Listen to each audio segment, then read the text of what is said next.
Hello students, आप सभी का एक बार फिर से स्वागत है आपके अपने यूट्यूब चैनल पे। आज बच्चों हम लोग क्लास 11th की जो पॉलिटिकल साइंस है उसका बुक सेकंड का चैप्टर नंबर 2 पढ़ने वाले बच्चों। न्यू सिलेबस के अकॉर्डिंग ये जो हमारा चैप्टर है स्वतंत्रता का, ये चैप्टर नंबर 2 है। और अगर आपने सपोर्ट मटेरियल डाउनलोड कर लिया होगा या आपको स्कूल से मिल गया होगा तो उसमें आपको चैप्टर नंबर 9 दिख जाएगा बच्चों। ठीक है, तो चले बच्चों, आज की इस वीडियो में हम स्वतंत्रता चैप्टर के इंपॉर्टेंट एमसीक्यू क्वेश्चंस और इंपॉर्टेंट जितने भी क्वेश्चंस हैं वो करेंगे बच्चों। और आपको स्वतंत्रता चैप्टर के जितने भी क्वेश्चंस हैं उससे कोई भी डाउट नहीं रहेगा अगर आपने वीडियो एंड तक पूरी देख ली तो चले बच्चों, और हमारे क्वेश्चन सबसे यूनिक होते हैं बच्चों। तो चले वीडियो को शुरू करते बच्चों।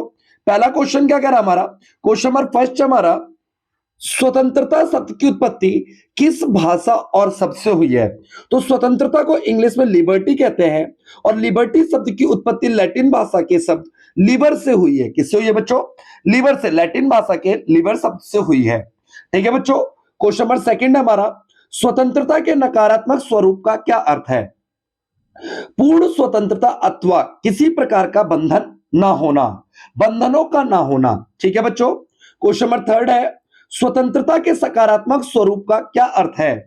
प्रत्येक व्यक्ति को उन कार्यों को करने का अधिकार होना चाहिए जिससे दूसरे व्यक्ति को हानि ना हो। मतलब आपको स्वतंत्रता मिलनी चाहिए ताकि दूसरों की स्वतंत्रता को आप हनन ना कर सके, उसे कहते हैं हम सकारात्मक स्वतंत्रता। ठीक है, क्वेश्चन नंबर फोर्थ है बच्चों, स्वतंत्रता की एक परिभाषा लिखो।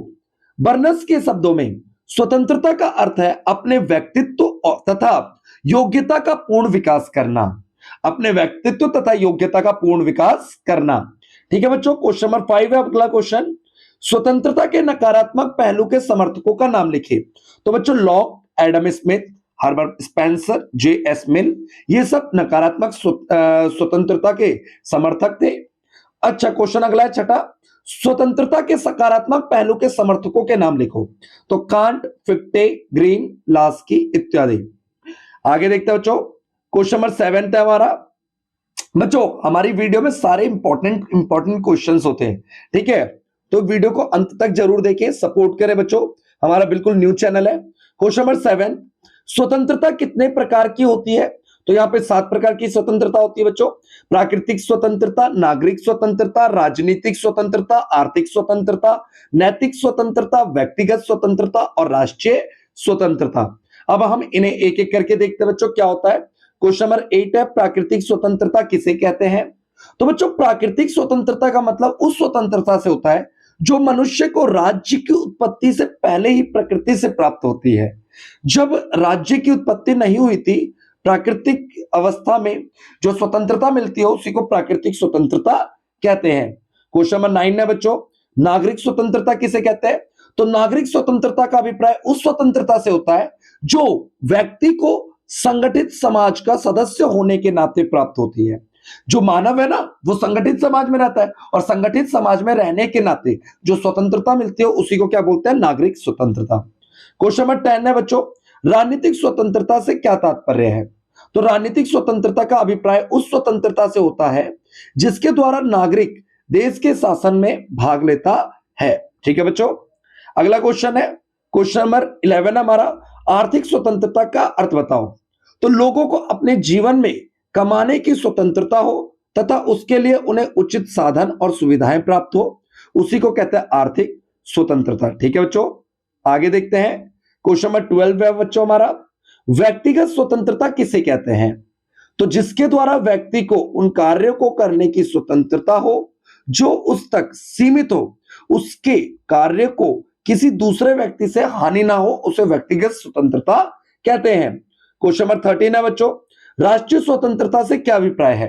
तो देखिए कोई भी देश जब अपनी संप्रभुता को, स्वतंत्रता को बचा के रखता है, अपने हाथों में रखता है, अपनी विदेश नीति स्वयं बनाता है, उसी को हम कहते हैं राष्ट्रीय स्वतंत्रता। क्वेश्चन नंबर 14 है बच्चों, स्वतंत्रता की एक विशेषता बताइए।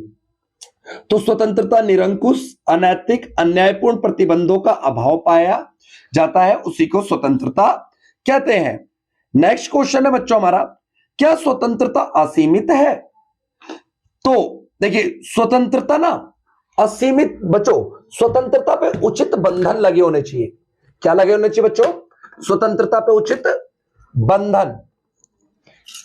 ठीक है बच्चों, देखिए स्वतंत्रता और कानून के दायरे में ही संभव है, परंतु पूर्ण स्वतंत्रता एक अन्यायपूर्ण तथा अनुचित बंधनों का नहीं होना चाहिए। स्वतंत्रता पे बेफालतू के बंधन नहीं होने चाहिए। क्वेश्चन नंबर 16 है बच्चों, स्वतंत्रता और कानून परस्पर विरोधी है। तो देखिए बच्चों, व्यक्तिवादियों, अराजकतावादियों और सिंडिकलिस्टों के अनुसार राज्य जितना अधिक कानून बनाता है, व्यक्ति की स्वतंत्रता उतनी क्या हो जाती है? कम हो जाती है। परंतु वास्तव में देखिए, रियलिटी में कानून और स्वतंत्रता एक दूसरे के विरोधी नहीं है। ठीक है बच्चों, क्वेश्चन नंबर 17 है, कानून स्वतंत्रता का विरोधी नहीं है, टिप्पणी करें। तो आधुनिक लेखकों के मत अनुसार राज्य कानून द्वारा ऐसे वातावरण को उत्पन्न करता है जिसमें व्यक्ति अपनी स्वतंत्रता का पूरा आनंद उठा सके। कानून स्वतंत्रता का रक्षक है। कानून स्वतंत्रता का क्या बच्चों? रक्षक है। ठीक है, आगे देखते हैं क्वेश्चन नंबर 18 क्या कह रहा है, आर्थिक समानता के बिना राजनीतिक स्वतंत्रता व्यर्थ है। तो देखिए, जब मनुष्य अगर आर्थिक आवश्यकताएं पूरी नहीं होगी मनुष्य की, तो वे भाई स्वतंत्र रूप से राजनीति में भाग नहीं ले सकता है। ठीक है बच्चों, आगे देखते हैं क्वेश्चन नंबर 19 क्या कह रहा है हमारा, स्वतंत्रता की रक्षा का एक उपाय बताइए।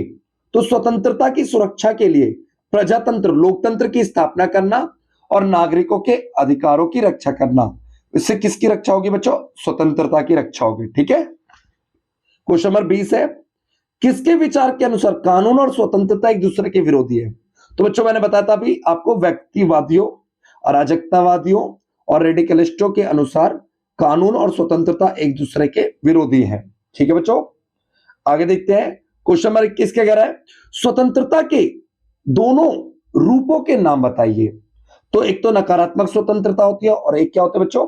सकारात्मक स्वतंत्रता। ठीक है बच्चों, आगे देखते हैं क्वेश्चन नंबर 22 क्या रहा है, सकारात्मक स्वतंत्रता की सुरक्षा के किन्हीं दो उपायों का नाम लिखो। तो पहला तो है लोकतंत्र की स्थापना, दूसरा मौलिक अधिकारों की घोषणा।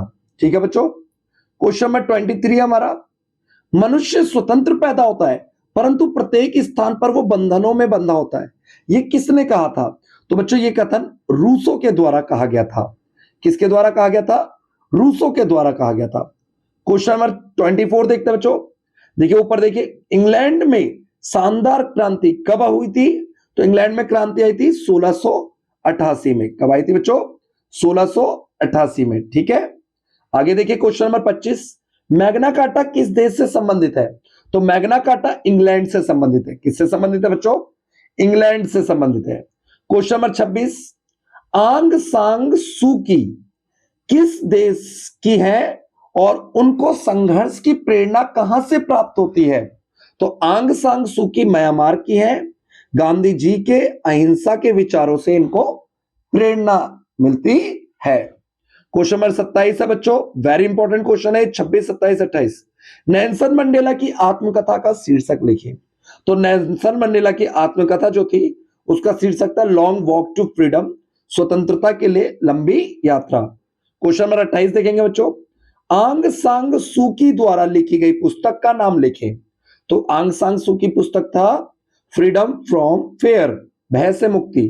क्वेश्चन नंबर 29 है बच्चों, मेरे लिए वास्तविक मुक्ति भय से मुक्ति है। भय से मुक्ति हुए बिना आप गरिमापूर्ण मानवीय जीवन नहीं जी सकते। यह कथन किसने कहा था? तो यह कथन कहा था आंग सांग सूकी ने कहा था। ठीक है बच्चों, क्वेश्चन नंबर 30 है बच्चों, स्वतंत्रता पर निबंध नामक पुस्तक किसने लिखी थी? तो जे.एस. मिल ने लिखी थी। क्वेश्चन नंबर 31 है, लोकमान्य बाल गंगाधर तिलक ने स्वराज के बारे में क्या कहा था? इन्होंने बाल गंगाधर तिलक जी ने कहा था स्वराज मेरा जन्मसिद्ध अधिकार है और इसे मैं लेकर रहूंगा। क्वेश्चन नंबर 32 है बच्चों, स्वराज का क्या अर्थ है? तो स्वराज का अर्थ होता है स्वशासन। क्या अर्थ होता है बच्चों? स्वशासन। क्वेश्चन नंबर 33 है, किस विद्वान ने स्व संबंध तथा पर संबंध कार्यों में अंतर बताया है? तो जे.एस. मिल ने। ठीक है बच्चों, वीडियो यहीं पे समाप्त होती है। वीडियो को अंत तक देखने के लिए बहुत बहुत धन्यवाद बच्चों। हमने क्लास 11th की चैप्टर की सपोर्ट मटेरियल की एक्सप्लेनेशन की वीडियो और इंपॉर्टेंट क्वेश्चन की वीडियो लगातार अपलोड कर रहे हैं बच्चों। प्लेलिस्ट पे जाकर के आप हमारी वीडियो देख सकते हैं। अगर आपको वीडियो अच्छी लगी हो तो चैनल को सब्सक्राइब कर लें, और अगर वीडियो में किसी तरह की कमी लगी है तो कमेंट करके हमें जरूर बताएं, और अच्छी लगी है तो वीडियो को लाइक करना ना भूलें। ठीक है बच्चों, तो कम से कम एक दोस्त के साथ शेयर करें और स्कूल ग्रुप में भी शेयर करना ना भूलें। आपका एक शेयर हमको मोटिवेट करता है और ये हमारे को गुरु दक्षिणा की तरह काम करता है। Thank you for watching our YouTube channel.